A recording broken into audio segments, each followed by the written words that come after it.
Ireti Osun movement remains committed to APC because the party is the vehicle for contesting elections, not just for the gubernatorial elections of 2026, but also the presidential elections of 2027. I gathered here today to appeal to them that the philosophy of Omola should be followed to the letter.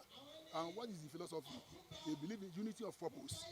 Unity of purpose to win for the APC, the governorship, irrespective of the candidates. We are fully supporting Baba Yemi.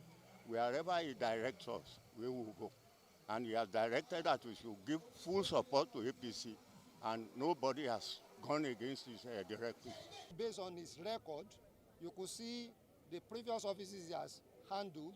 He did well while he was in Osiko and when he was the Commissioner for Finance, and at the same time while he has his short brief at Niwabos. So we so much believe and have confidence in him and in his capacity that now we believe that he's the man that can bring us back to the economic prosperity for all of us. There are members before.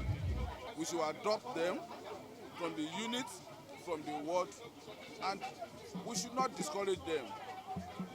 They are friends, they are members.